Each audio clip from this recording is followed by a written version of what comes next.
नमस्कार दोस्तों, स्वागत है आप सभी का आपके अपने चैनल द पाठशाला पर। आज की वीडियो में हम क्लास 8 की फर्स्ट चैप्टर के बारे में बात करेंगे, रैशनल नंबर यानी परिमेय संख्या, जिसका यूज़ आप लाइफ टाइम तक करेंगे जब तक आप मैथमेटिक्स लेते हैं। इवन गवर्नमेंट एग्ज़ाम की तैयारी कर रहे हैं उसके लिए भी ये बहुत इंपॉर्टेंट है। ये लेक्चर वो भी देख सकते हैं, और क्योंकि यहाँ पर हम कंसेप्ट क्लियरेंस की बात करेंगे तो इस लेक्चर में हम जितने भी कंसेप्ट्स होते हैं, जितने भी प्रॉपर्टीज़ होती हैं रैशनल नंबर से रिलेटेड या रियल नंबर से रिलेटेड, उसको डिस्कस करेंगे आज। तो चलिए शुरू करते हैं। अगर हम नंबर्स की बात करें तो नंबर्स की शुरुआत जो है वो नेचुरल नंबर से होती है, यानी कि प्राकृत संख्या से होती है।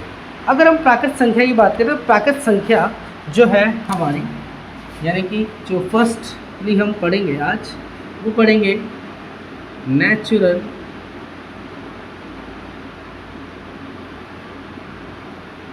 नंबर्स, जिसको हम कैपिटल एन से नोट करते हैं और हिंदी में इसे प्राकृत संख्या कहते हैं। अब ये जो है ये एक से स्टार्ट होती है, 1 2 3 4 5 6 एंड पॉजिटिव इनफाइनाइट तक चलती है। अब अगर हम प्राकृतिक संख्या की ही बात करें ना, तो प्राकृतिक संख्या को कई अलग अलग बैनर्स में हम डिवाइड कर सकते हैं, यानी कि इनके सब डिवीज़न, इसके सब डिवीज़न्स होते हैं। अगर हम इसके सब डिवीज़न की बात करें तो सबसे पहला होता है इवन नंबर, यानी कि सम संख्या। 2 4 6 8 10 12 डैश डैश ऐसी संख्याएं जो 2 की टेबल से डिवाइड हो जाती है और 2 की मल्टीपल हो, यानी कि 2 का जो गुणांक होता है उसी को हम क्या कहते हैं, सम संख्या कहते हैं, यानी कि इवन नंबर्स कहते हैं। ठीक है। अब इवन नंबर्स के बाद हमारे पास क्या आता है, ऑड नंबर्स, यानी कि विषम संख्या।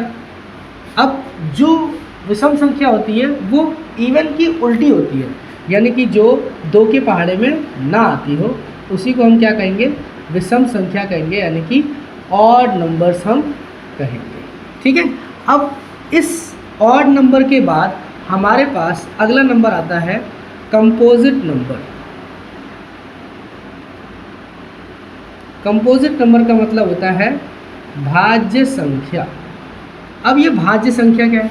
भाज्य संख्या वो संख्याएं होती है, कंपोजिट नंबर वो नंबर्स होते हैं जो जिसके 2 से ज़्यादा मल्टीपल, 2 या 2 से ज़्यादा मल्टीपल्स हो, या ऐसा कह लो कि ऐसी संख्याएं जो 2 से अधिक पहाड़ों में आती हैं। ये स्टार्ट होती है पॉजिटिव नंबर 4 से, 4 6 8 9 10 12 14 एंड इसके बाद जितनी भी ऐसी संख्याएं हों जो किस से ज़्यादा पहाड़े में आते हो, 2 से ज़्यादा पहाड़े में। जैसे फॉर एग्जांपल यहाँ पर हम देखें तो अगर मैं 4 को देखूँ तो 4 1 की टेबल में आता है, 2 की टेबल में आता है और अपनी खुद की टेबल में तो आता ही आता है। 6 को देखें तो 6 के भी हम ऐसे क्या कर सकते हैं, अब बता सकते हैं कि ये किस किस का मल्टीपल है, यानी कि ये 6 जो है 1 का मल्टीपल तो है, 2 का मल्टीपल भी है, 3 का मल्टीपल भी है और 6 का मल्टीपल तो है। ठीक है। इसके बाद जो हमारे पास नंबर आता है अगला, वो क्या है, वो है हमारे पास प्राइम नंबर। क्या है वो? प्राइम नंबर, यानी कि अभाज्य संख्या। अभाज्य संख्या वो संख्याएं होती हैं जो सिर्फ और सिर्फ खुद के टेबल में आती है, या उसका सिर्फ और सिर्फ एक ही मल्टीपल होता है, एक ही फैक्टर होता है। ठीक है। एक तो खुद होगा वो और दूसरा 1। तो ये शुरू होती है 2, और 2 इकलौता इवन प्राइम नंबर है।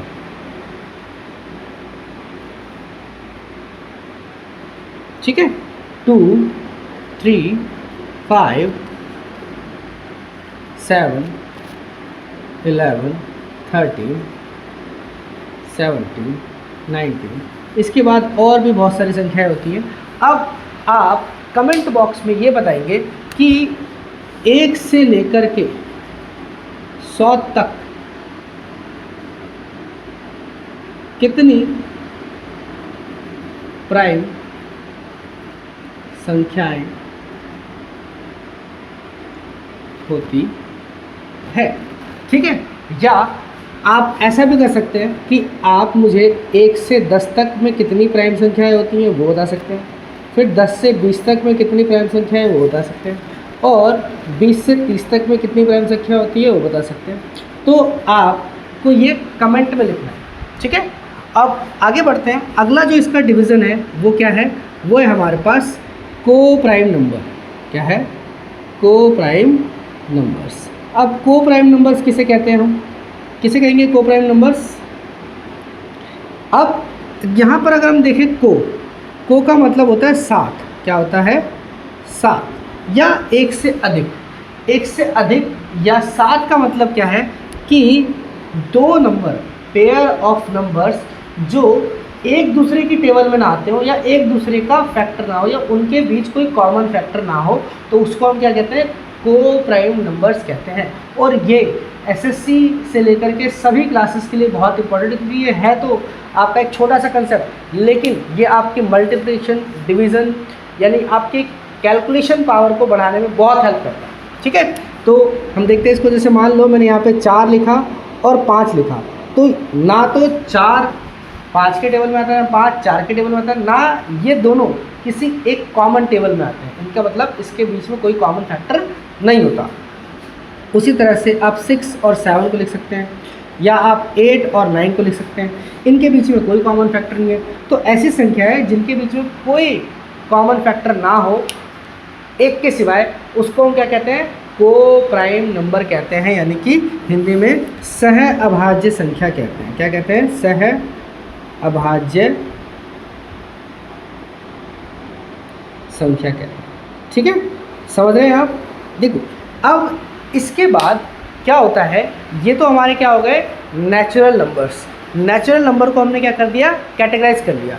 अब नेचुरल नंबर के बाद जब भारत ने, यानी कि हमारे देश ने और हमारे देश के मैथमेटिशियन आर्यभट्ट ने क्या दिया था, शून्य दिया था, तब दुनिया को आगे की गिनती आई और दुनिया सोचने लगी कि नेचुरल नंबर के बाद भी कोई गिनती होगी, और जिसे नाम दिया गया पूर्ण संख्या, यानी कि होल नंबर्स। और इसके बाद भी संख्याओं का आविष्कार होते रहा। तो चलिए शुरू करते हैं और बात करते हैं हम किसके बारे में, होल नंबर्स के बारे में।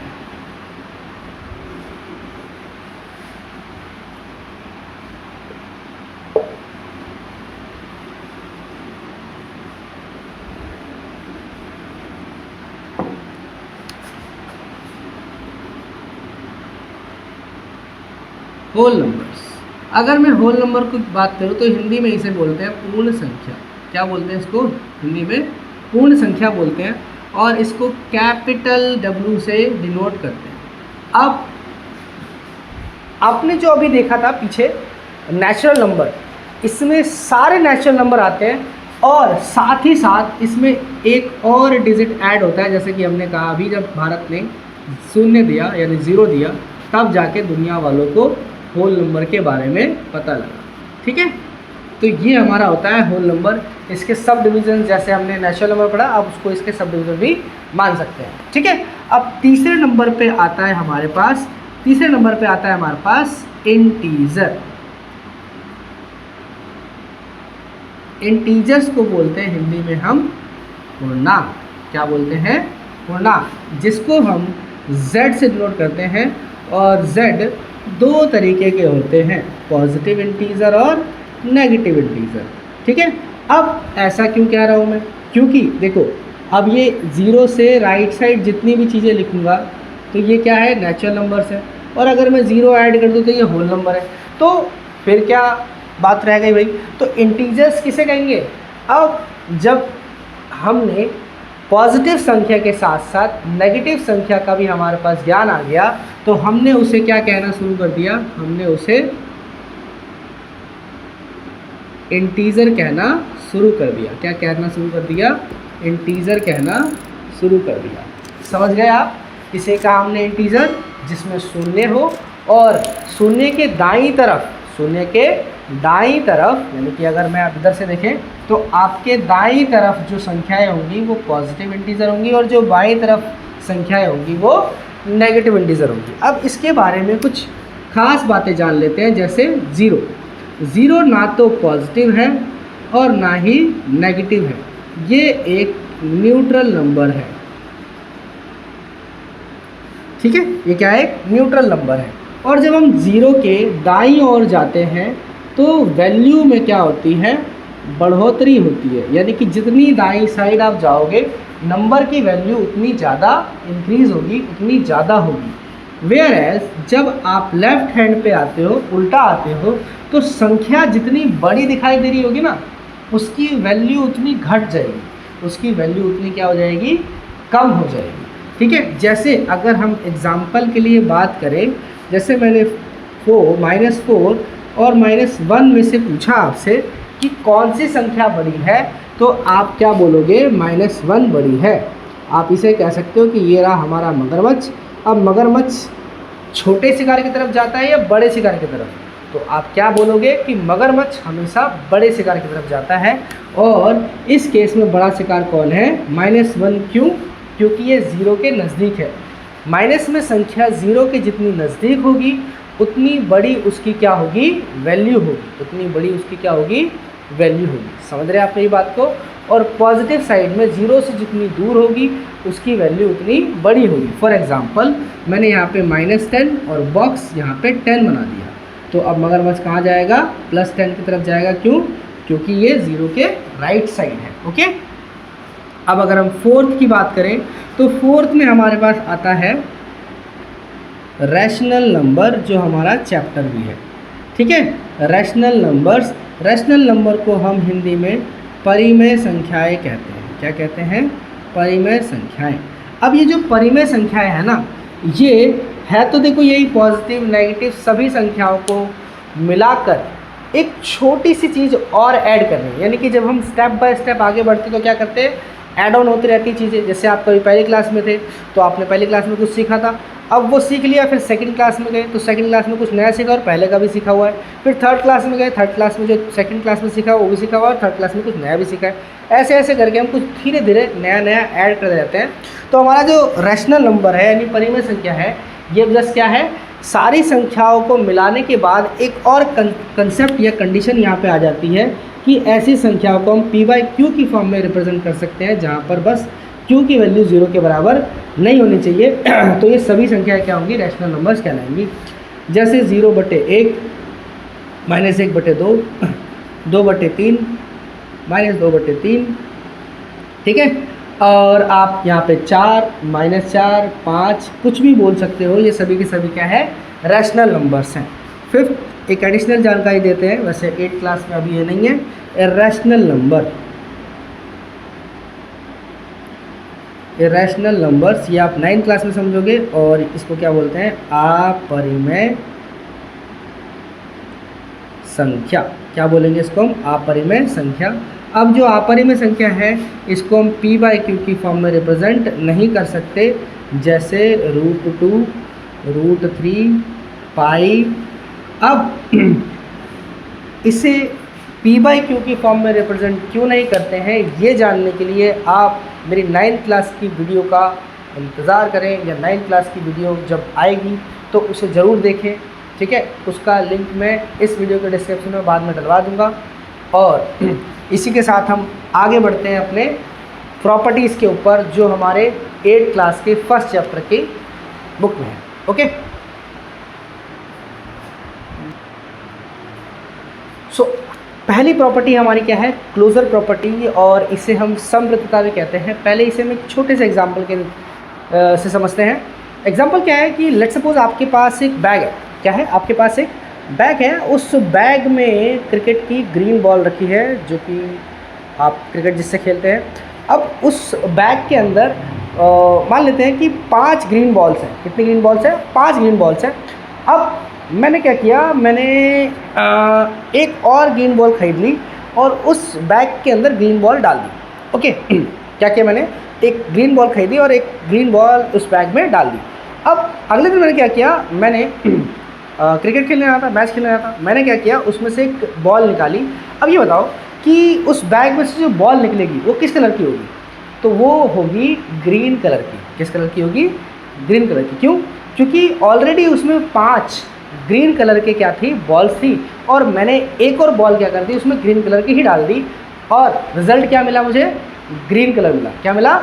Green colour. तो ऐसी प्रॉपर्टी जिसमें आप सेम टाइप ऑफ एलिमेंट को सेम टाइप ऑफ एलिमेंट से मिलाते हो और रिजल्ट में भी आपको क्या मिलता है? उसी टाइप का एलिमेंट मिलता है, तो इसी प्रॉपर्टी को हम क्या कहते हैं? क्लोजर प्रॉपर्टी कहते हैं। क्या कहते हैं? Closure property. अब इसी को अगर हम उल्टा देखें कि लेट्स सपोज मेरे पास उसी बैग में 3 रेड बॉल थी और मैंने 2 ग्रीन बॉल मिला दी। अब यहाँ पे ये बताओ कि अब मैं अगर खेलने के लिए एक बॉल निकालता हूँ तो उसमें ग्रीन बॉल ही निकले, क्या ऐसा पॉसिबल है? इसका मतलब वहाँ पर जो समृद्धता होगी वो समृद्धता यानी क्लोजर वहाँ पर नहीं बनेगा। तो इसी चीज़ को समझते हैं नंबर्स के हिसाब से। अगर मैं एक एक करके नंबर के बारे में लिखूँ, नेचुरल नंबर, नेचुरल नंबर क्या लिखूँ? Natural number. नेचुरल नंबर को एंसर नोट करते हैं और इसको 1 2 3 4 5 6 नंबर्स होते हैं। अब एक बात बताओ, अगर मैं यहाँ पर इसमें से एक नंबर उठाऊँ, मैंने कहा 5, और इसी में से फिर एक नंबर उठाऊँ, मैंने कहा 6, इन दोनों को जोड़ दूँ तो कितना आंसर आता है? 11। और क्या 11 एक नेचुरल नंबर नहीं है? जी हाँ, बिल्कुल है। तो इसका मतलब आप ये कह सकते हैं कि क्लोजर प्रॉपर्टी के अंदर नेचुरल नंबर आता है। और इसी तरह से अगर मैं सेकंड नंबर को चेक करूँ, यानी कि अगर मैं होल नंबर को चेक करूँ, तो होल नंबर क्या होता है? बस उसमें क्या ऐड ऑन हो जाता है? 0 ऐड ऑन हो जाता है, राइट? 0 ऐड ऑन होता है, अभी हमने पढ़ा था। अब मैंने इसमें से क्या किया? एक नंबर उठाया मान लेते हैं कि मैंने 7 उठाया, और इसमें मैंने 0 उठाया, तो कितना आया? 7। क्या 7 एक होल नंबर है? बिल्कुल है। क्यों? क्योंकि अभी अभी हमने पढ़ा था कि ये एक होल नंबर है, और होल नंबर जो होता है 0 से स्टार्ट होता है, राइट? अब अगर मैं इसको चेक करूं किसके ऊपर? रैशनल नंबर, इंटीजर के ऊपर। किसके ऊपर? इंटीजर्स के ऊपर। तो इंटीजर की अगर मैं बात करूँ तो इंटीजर क्या होते हैं? पॉजिटिव z और नेगेटिव z और साथ में 0। तो अगर मैं यहाँ पर मान लेता हूँ कि -5 ले रहा हूँ और उसमें क्या कर रहा हूँ मैं? +3 को मैं जोड़ रहा हूँ, तो इस केस में इसका आंसर कितना आएगा? 2। अभी बताओ, क्या -2 एक इरेशनल इंटीजर नहीं है? इंटीजर है, यानी कि क्या है कि पूर्णांक नहीं है? बिल्कुल पूर्णांक है। इसका मतलब इंटीजर भी क्या होता है? क्लोजर प्रॉपर्टी के अंडर में वर्क करता है। अगर मैं चौथे की बात करूँ तो चौथे पे क्या आता है? रैशनल नंबर, जो कि हमारा चैप्टर भी है। तो रैशनल नंबर को हम देखते हो, रैशनल नंबर क्या होता है? मान लेते हैं मैंने यहाँ पे 3/2 प्लस 2/3 कर दिया। चलो इतना कठिन नहीं लेते, हम यहाँ पे 1/2 लिख देते हैं, राइट? अब अगर मैं इसको ऐड करूँ तो ऐड करने के बाद यहाँ पर क्या होगा? 4/2, राइट? तो इसे अगर मैं कट करूँगा तो कितना आएगा? 2। तो क्या 2 एक रैशनल नंबर नहीं है? 2 एक परिमेय संख्या नहीं है? बिल्कुल है। इसका मतलब अगर मैं क्लोजर प्रॉपर्टी की बात करूँ तो एडिशन के अंदर क्या होते हैं? क्लोज होते हैं। किसके अंदर क्लोज होते हैं? एडिशन यानी कि योग के अंदर ये क्लोज होते हैं। क्लोजर प्रॉपर्टी की बात करूँ तो योग के अंदर क्या होगा? नेचुरल नंबर भी क्लोज होगा, होल नंबर भी क्लोज होगा, इंटीजर भी क्लोज होगा और रैशनल नंबर भी क्लोज होगा। तो ये हो गया हमारा एडिशन के ऊपर क्लोजर प्रॉपर्टी। सेकेंडली अगर हम बात करें तो हम बात करते हैं किसकी? अभी तो हमने योग कर लिया यानी कि ऐड कर लिया, तो अब हम सब्ट्रैक्शन की बात करेंगे। किसकी बात करेंगे? सब्ट्रैक्शन। यहाँ पे लिख दो एडिशन, ठीक है? एडिशन की बात हमने कर ली, अब हम किसकी बात करेंगे? सब्ट्रैक्शन की। सब्ट्रैक्शन का मतलब होता है घटाना, यानी कि अगर हम घटाएंगे तो घटाने में देखते हैं कि कौन कौन से हमारे नंबर्स जो हैं वो क्लोजर प्रॉपर्टी को फॉलो करेंगे। पहले हम नेचुरल नंबर की बात करते हैं। लेट्स सपोज कि अगर मैं नेचुरल नंबर की बात करता हूँ और मैंने यहाँ पे क्या किया? 5 लिया और इसमें मैंने 8 माइनस कर दिया, तो कितना आंसर आया? -3। क्या -3 यानी कि -3 एक नेचुरल नंबर है? तो आप क्या बोलोगे? नहीं सर, ये तो क्या है? क्या है भाई बताओ? ये एक क्या है? इंटीजर है। क्या है? इंटीजर है, या कह लो कि आपका एक रैशनल नंबर है, या कह लो कि आपका एक रियल नंबर है। इसका मतलब ये क्लोजर प्रॉपर्टी में सब्ट्रैक्शन नहीं आएगा। किसके लिए? नेचुरल नंबर के लिए। फिर हम किसकी बात करते हैं? होल नंबर की। किसकी बात करते हैं? होल नंबर की। तो अगर मैं होल नंबर की बात करता हूँ तो होल नंबर में मान लो लेट सपोज मैंने ये कहा कि मैंने जी 10 लिया और 10 में 3 माइनस 3 नहीं, क्या माइनस करते हैं? 18 माइनस कर देते हैं तो यहाँ पे कितना आंसर है -8। अब क्या -8 एक होल नंबर है? तो आप बोलोगे नहीं सर होल नंबर नहीं है। वहीं पर अगर मैं ये बोलूँ कि अगर मैं इसको इंटीजर z की बात करूँ तो z कितना होता है? ये -9 में अगर मैंने 8 माइनस कर दिया तो कितना आंसर आएगा? -17। अब देखो ये -17 आ रहा है, कितना आ रहा है? -17। अब -17 आ रहा है, इसका मतलब क्या है कि ये भी क्या है? एक इंटीजर है। तो इंटीजर जो है सब्ट्रैक्शन के अंदर भी क्लोजर प्रॉपर्टी को फॉलो करता है। फिर अगर हम किसकी बात करेंगे? रैशनल नंबर की। रैशनल नंबर को हम किससे नोट करते हैं? कैपिटल क्यू से। तो रैशनल नंबर की बात करें तो मान लेते हैं कि मैंने यहाँ पे 3/4 लिया और इसको मैंने माइनस कर दिया 2/4 से, ठीक है, या 2/4 रहने दो, हम इसे 5/4 से माइनस कर देते हैं। तो 5/4 से माइनस करेंगे तो यहाँ पे क्या आएगा? 3 - 5/4। जब इसको सॉल्व करेंगे तो यहाँ पर कितना आएगा? -2/4। इसे कट करेंगे तो कितना आएगा? -1/2। क्या -1/2 एक रैशनल नंबर है कि नहीं है? बिल्कुल है। तो यानी कि अगर हम बात करें सब्ट्रैक्शन की तो सब्ट्रैक्शन जो है वो क्लोजर प्रॉपर्टी के अंदर किस किस के लिए आता है? इंटीजर के लिए और रैशनल नंबर के लिए आता है, ठीक है। अब इसी के बाद अगर मैं मल्टीप्लिकेशन की बात करूं, अच्छा तो मल्टीप्लिकेशन के लिए हम क्या करेंगे? क्लोजर प्रॉपर्टी को चेक करेंगे अब, और डिवीज़न को भी चेक करेंगे, ठीक है। यानी कि इस केस में अब हम यहाँ पर सब्ट्रैक्शन और इसको चेक नहीं करेंगे, हम किसे चेक करेंगे? अब हम चेक करेंगे मल्टीप्लिकेशन को और एडिशन, सॉरी डिवीज़न को।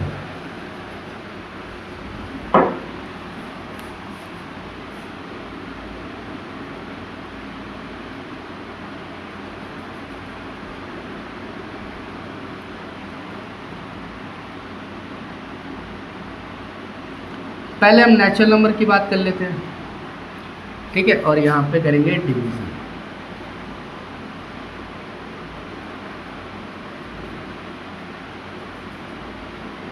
भाग की बात करें, ठीक है।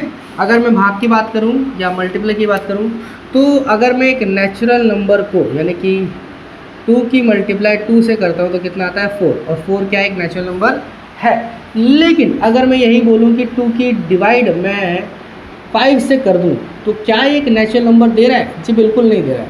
यानी कि क्लोजर प्रॉपर्टी में डिवाइड नहीं आएगा, किसके लिए? नेचुरल नंबर के लिए। फिर हम बात करेंगे होल नंबर की। किसकी बात करेंगे? होल नंबर की। तो होल नंबर यानी कि अगर मैं 2 की मल्टीप्लाई 0 से कर दूँ तो कितना आंसर आता है? 0, जो कि होल नंबर है, राइट। लेकिन वही मैं अगर यहाँ पर ये कर दूँ 2/0 तो ये जो होगा ये नॉट डिफाइंड होता है। क्या होता है? नॉट डिफाइंड, अपरिभाषित। और इसके ऊपर भी हम एक वीडियो में अच्छे से बात करेंगे, ठीक है। Don't worry, stay tune with the पाठशाला और आपको नई नई चीज़ें जानने को मिलेंगी, ठीक है जी। तो अब हम बात करते हैं किसकी? यानी कि डिवाइड में ये भी क्लोज नहीं होगा। अब हम बात करते हैं इंटीजर्स की। अब अगर मैं -2 की मल्टीप्लाई 3 के साथ करता हूँ तो -6 आता है। तो ये क्या है? ये एक इंटीजर है। और अगर मैं यहाँ पर बात करूँ कि भाई -2 को डिवाइड कर दूँ मैं 3 से तो यहाँ पे क्या आएगा? ये PYQ की फॉर्म में आ रहा है।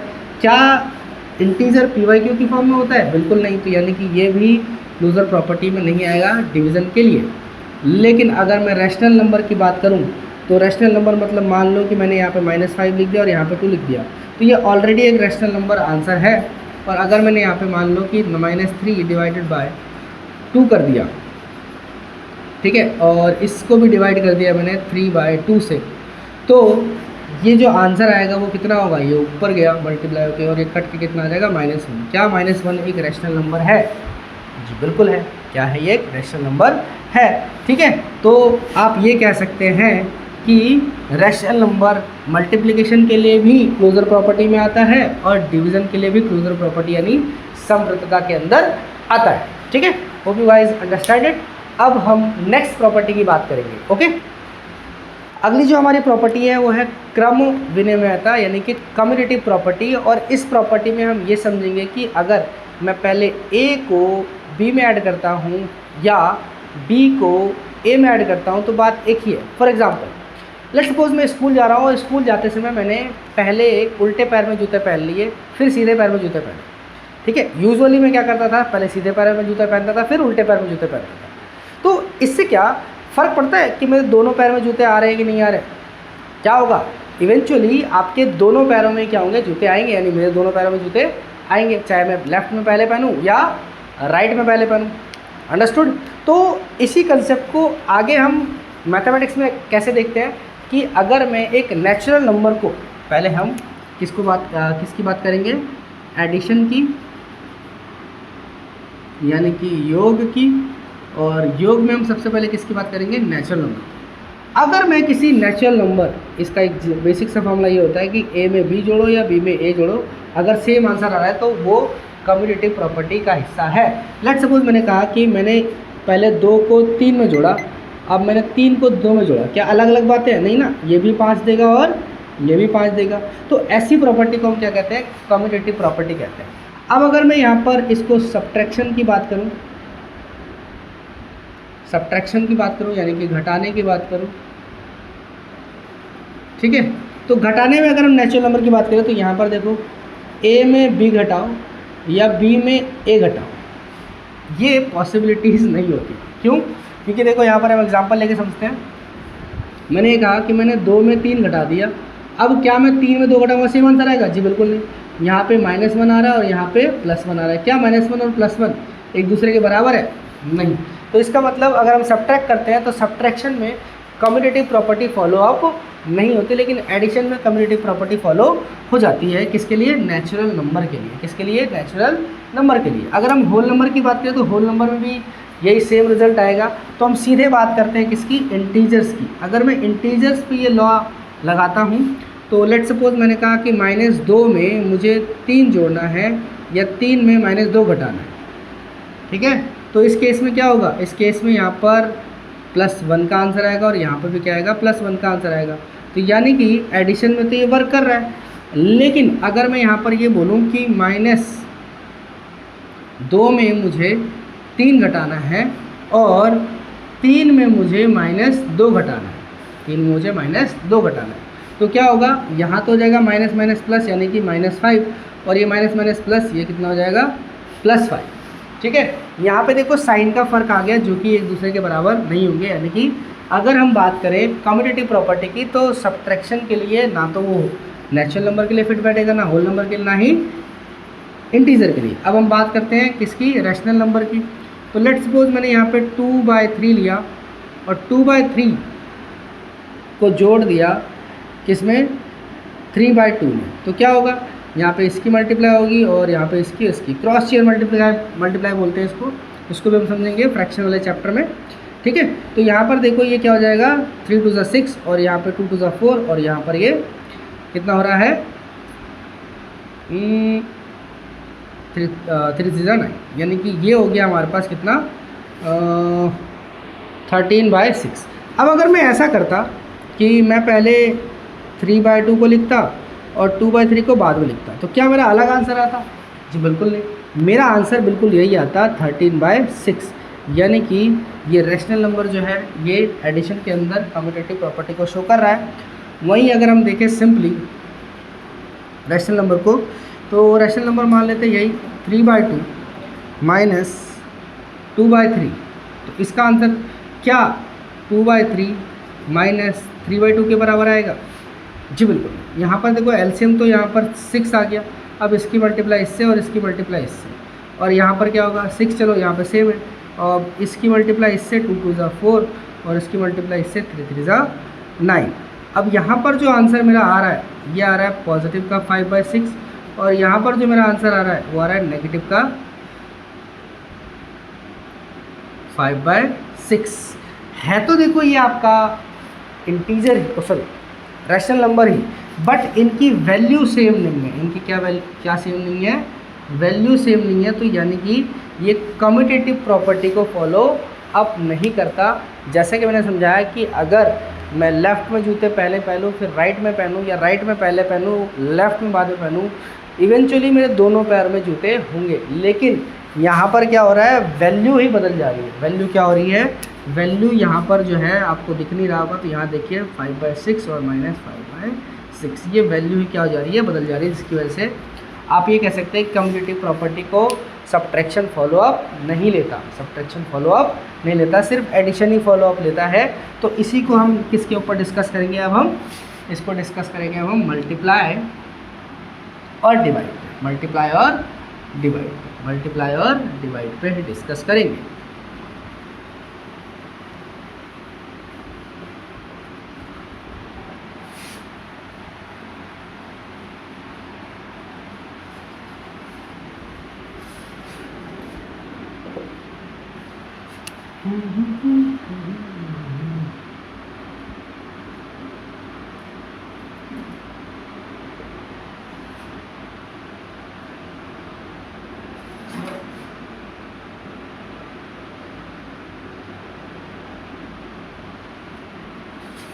पहले नेचुरल नंबर की बात कर लेते हैं। तो नेचुरल नंबर में हमारे पास देखो क्या होगा, फर्स्ट एग्जांपल है, तो मान लो कि हमारे पास यहाँ पे 3 है इंटू 2 है, यानी आप ऐसे कह सकते हो ए बी या बी ए क्या होना चाहिए, बराबर होना चाहिए। तो एक 3 की मल्टीप्लाई मैं 4 के साथ कर रहा हूँ या 4 की मल्टीप्लाई मैं 3 के साथ कर रहा हूँ, क्या आंसर आ रहा है मेरा, यहाँ भी 12 और यहाँ भी 12। इसका मतलब एडिशन में ये प्रॉपर्टी पूरी तरह से फॉलोअप ले रही है। लेकिन अगर मैं यही बात करूं A B multiply A divided by B और बी डिवाइडेड बाय ये पॉसिबिलिटीज़ नहीं होंगी, ये पॉसिबिलिटीज़ नहीं होगी। फॉर एग्ज़ाम्पल मैंने ये कहा कि लेट सपोज मैंने कहा कि 3 को 4 से डिवाइड करता हूँ और 4 को 3 से डिवाइड करता हूँ, क्या दोनों केसेस में सेम आंसर आएंगे, बिल्कुल अलग आएंगे। क्यों, क्योंकि ये जो वैल्यू है ये 4 से डिवाइड हो रही है और ये जो वैल्यू है किससे डिवाइड हो रही है, 3 से डिवाइड हो रही है, तो दोनों की वैल्यू क्या आएगी, अलग अलग आएगी। लेट सपोज इसको सॉल्व कर देते हैं, तो ये कितना आएगा 0.75 और ये वैल्यू इसके बराबर नहीं होगी, क्योंकि इसके यहाँ पर 3 1 3 और फिर ये 1 कैरी 3 3 आता रहेगा। ठीक है, यानी कि क्या ये दोनों वैल्यू सेम है, नहीं। तो आप सिंपली ये कह सकते हैं कि अगर हम मल्टीप्लाई को देखें और एडिशन को देखें तो ये दोनों कम्यूटेटिव प्रॉपर्टी के अंदर वर्क करते हैं, और डिवीज़न या सब्ट्रैक्शन को देखें तो ये कम्यूटेटिव प्रॉपर्टी के अंदर में वर्क नहीं करते हैं, चाहे वो कोई से भी नंबर्स हो, नेचुरल नंबर हो, होल नंबर हो, इंटीजर हो या रैशनल नंबर हो। ओके, आज की वीडियो में हम बस इन्हीं 2 प्रॉपर्टीज़ की बात करेंगे। अगली जो प्रॉपर्टीज़ बची हैं इंपॉर्टेंट प्रॉपर्टीज़ हैं, और अगली प्रॉपर्टीज़ को हम नेक्स्ट वीडियो में डिस्कस करेंगे। तो कनेक्ट रहिए द पाठशाला से, तब तक के लिए जय हिंद।